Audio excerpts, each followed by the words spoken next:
الرحیم نحمدہ ونصلی ونسلم علی حبیبہ الکریم اما بعد۔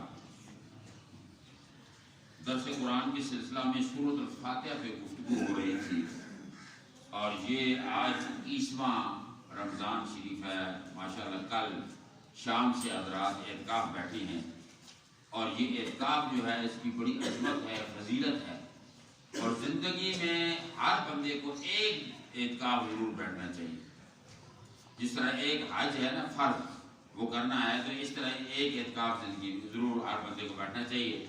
اور نبی کریم صلی اللہ علیہ وسلم کی ہمیشہ یہ عادت تھی، آپ تو ہمیشہ اعتکاف بیٹھتے تھے۔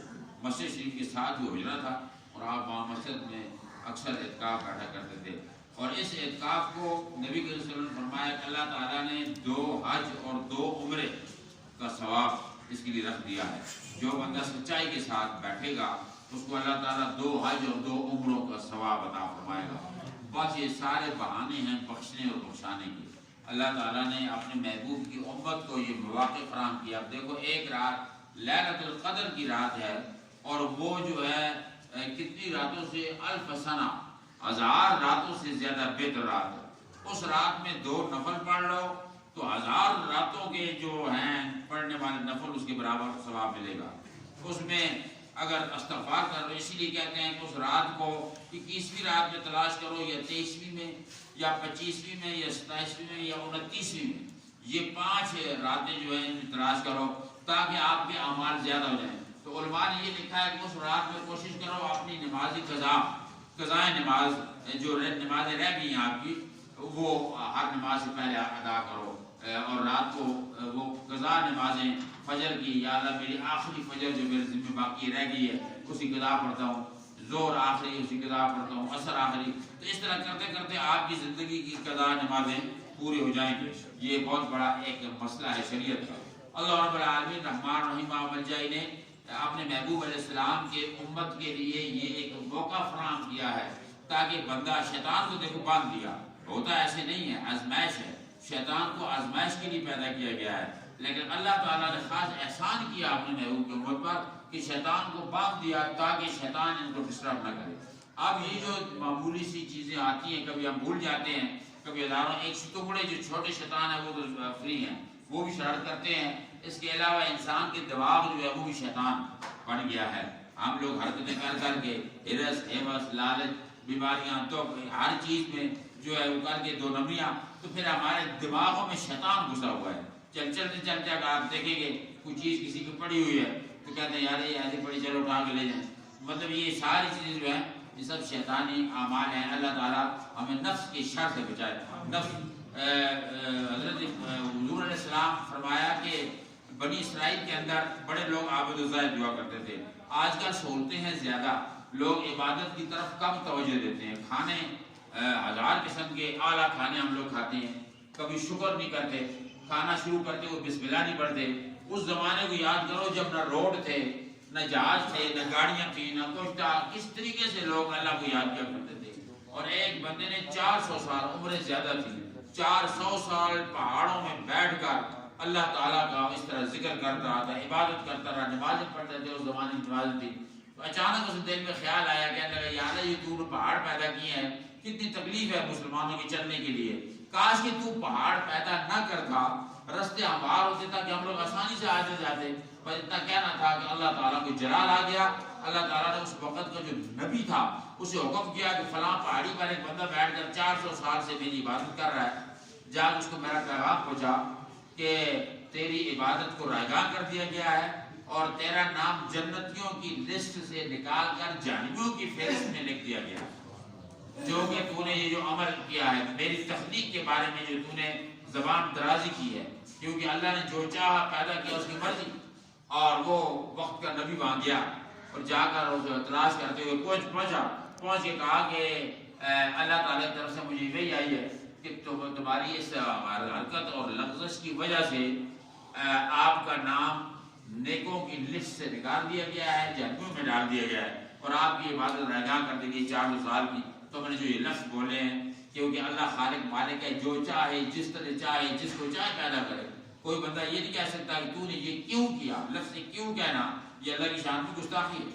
تو جو یہ لفظ کہے وہ عابد ذات سجدے میں گر گیا، فوراً سجدے میں گر گیا، اس کے اندر خوشی کے آثار نمودار ہوئے۔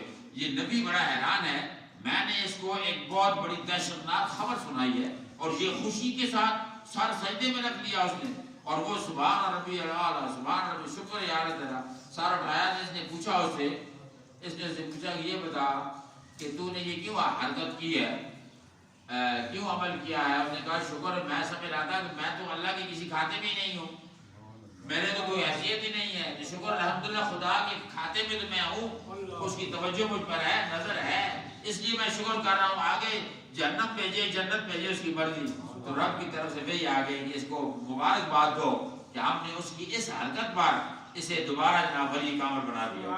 تو کہنے کا مقصد یہ اللہ بندے کو آزماتا ہے، کبھی وہ دے کر آزماتا ہے، کبھی لے کر آزماتا ہے۔ یہ شہر رمضان آزمائش کا مہینہ ہے، اس میں نماز کے لیے تھوڑی تکلیف ہوتی ہے، 1 گھنٹہ جس سے ہم بھاگتے ہیں، ادھر نسا ادھر نسا، لیکن اللہ اوپر دیکھ رہا ہے، اللہ تو ہر انسان کے ساتھ ہے، وہ دیکھتا ہے کہ بندہ میری طرف آیا ہے، آپ میرے لیے کتنا وقت نکالے گا، میرے لیے کیا کرے گا۔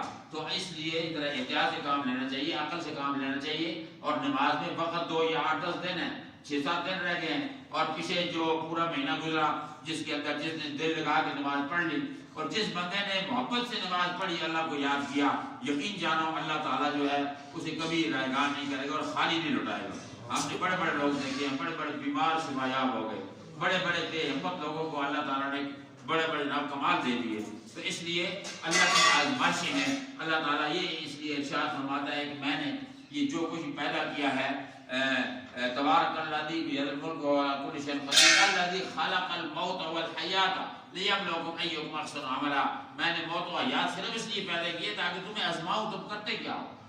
حالانکہ میں چاہتا تو تمہیں زندہ رکھ سکتا تھا، فرشتوں کو میں نے بغیر کھانے پینے کے، بغیر آکسیجن کے، بغیر اس کے اتنی حیات طیبہ دے دی ہے، طویلہ دے دی ہے۔ اسی طریقے سے جنات کا اپنا ایک نظام ہے، وہ میری مخلوق ہے، لیکن انسان کے لیے جو میں نے یہ رکھا ہے سسٹم، اس لیے رکھا ہے تاکہ اسے آزماؤں کہ بندہ کرتا کیا ہے۔ اس لیے ہمیں ہوش کے ناخن لینے چاہیے، اللہ تعالیٰ کی بارگاہ میں توبہ استغفار کرنی چاہیے، اور وہ کام کریں جس میں شریعت کا حکم ہے۔ نبی کے وسلم اس لیے آئے ہیں دنیا میں، ہم حضور کی بات نہیں مانتے، شریعت کی بات نہیں مانتے، جو شریعت کے کہے وہ کہتے ہیں جی ایسے مولویوں نے گلا نہیں جی، چھوڑو جی چھوڑو، روزہ کے انجیکشن وہ آنا جی ڈرپ لاؤ تو تمہیں بھی روزہ جائز جی، کوئی نہیں، وہ طاقتہ وہاں سے بھی ڈرپ لا دو، یار یہ کوئی بات تھوڑی ہے، یہ مطلب ایک نظام ہے خدا کا۔ ڈرپ لگاؤ گے، وہ رگ کے اندر لگاؤ گے تو وہ آپ کی معدے میں جائے گا، وہ تو روزہ ٹوٹ جائے گا، لیکن وہ کوئی ماننے کے لیے تیار نہیں۔ میں نے فون کیا بنوری ٹاؤن میں، کراچی میں بہت بڑا مدرسہ ہے، وہاں کے جو مفتی ہے، اس کو میں نے یہاں سے ثبوت بھیجے، حوالے بھیجے، دلیلیں بھیجی، میں نے کہا کہ یہ دیکھیں کہ یہ ہے انجیکشن باہر کا جو ہے اسے کسی حد تک انہوں نے کہا ہے جائز ہے، کیونکہ بندہ جب مر رہا ہو، مرتے بعد تو حرام بھی حلال ہو جاتا ہے نا، خنزیر بھی کھا سکتا ہے بندہ جب مر رہا ہو، لیکن یہ رگ کے اندر جو ڈرپ آپ لگاتے ہیں اس سے روزہ ٹوٹ جائے گا۔ یہ تو دنیا گمراہ ہو رہی ہے، نہیں سر وہ طاقت کے لیے لگاتے ہیں تاکہ وہ روزے رکھ سکیں، میں نے کہا سارے کھاتے پیتے رہے، پھر اگر طاقت حاصل کرنی ہے تو جناب دن کو دوپہر کو کھا لیا اور پھر اس کے بعد پھر روزہ رکھ لیا، تو یہ بریکنگ سسٹم تو نہیں ہوتا۔ اللہ تعالیٰ سے دعا کریں اللہ ہمارے مسلمانوں کا ہدایت عطا فرمائے اور اپنے ذہن کو نہ لڑائیں، اللہ کے دین پر عمل کریں۔ ربنا تقبل منا انك انت السميع العليم، تب علينا يا مولانا انك انت التواب الرحيم۔ آج حضرت علی کرم اللہ وجہ الکریم کی یوم شہادت ہے، آپ کے لیے دعا فرمائیے۔ رب العالمین ان کی عزت و عظمت کا صدقہ یا اللہ مسلمانوں کو باعزت بنا، یا اللہ ان کے جذبے کا صدقہ ہمیں بھی ایمانی جذبہ عطا فرما۔ اللہ تعالیٰ پوری دنیا کے مسلمانوں کو متحد ہو کر یا اللہ تعالیٰ اپنے جو ہمارے مسلمان پریشان ہیں کشمیر میں، فلسطین میں، ان کی مدد کی توفیق عطا فرما۔ الہ العالمین زکوٰۃ خیرات صدقات کے ذریعے ان کی مدد کی توفیق عطا فرما۔ یا اللہ تعالیٰ ہم سب کو زکوٰۃ و خیرات صدقات دینے کی توفیق عطا فرما، اور عید الاضحیٰ سے پہلے فطرانہ ہمیں ادا کرنے کی توفیق عطا فرما۔ 350 روپیہ اگر رات کو بچہ پیدا ہو گیا تو اس کا بھی دینا پڑے گا، ہر آدمی کا 350 روپے ایک کے حساب سے یہ فطرانہ ہے۔ فطرانہ سب سے پہلے اپنے رشتہ دار عزیز اقارب جو غریب ہیں ان کو دیا جائے، اور اس کے بعد اپنے رشتہ دار اہل محلہ کو دیکھیں، پھر اپنے وہاں مدرسے میں جو غریب نادار لوگ ہیں ان کو دیا جائے۔ اللہ رب العالمین اس مسجد کو آباد فرما، اس کی تعمیر میں جو بڑھ چڑھ کر ہماری انتظامیہ کمیٹی ہے، ہمارے ماشاءاللہ ملک صاحب ہیں، بڑی محبت سے کام کر رہے ہیں، آپ حضرات کے تعاون سے یہ نظام جاری ہے۔ اللہ تعالیٰ اسے آباد فرمائے اور عید سے پہلے یہ سارا کمپلیٹ فرما دے۔ جو حضرات اعتکاف بیٹھے ہیں اللہ تعالیٰ ان کو اعتکاف کے احترام کی توفیق دے، مسجد کے احترام کو برقرار رکھتے ہوئے یا اللہ ان کے اعتکاف قبول فرما۔ اللہ تعالیٰ ہم سے وہ کام کرا جس میں تیری رضا تیرے محبوب رضا ہو، ہمارے والدین کی مغفرت کر دے، جو دنیا سے چلے گئے ان کو جنت عطا کر دے، ہم سب کو ایمانی عرفانی نورانی اسلام زندگی عطا فرما، دوسروں کو افطاری کرانے کی ہمیں توفیق عطا فرما۔ یا اللہ جو نیکیاں تو نے ہمارے حق میں لکھنی ہے ان کے لیے ہمیں توفیق ہی عطا فرما۔ صلی اللہ علیہ وسلم محمد خاتم النبیین وعلی آلہ وصحبہ اجمعین برحمتک یا ارحم الراحمین۔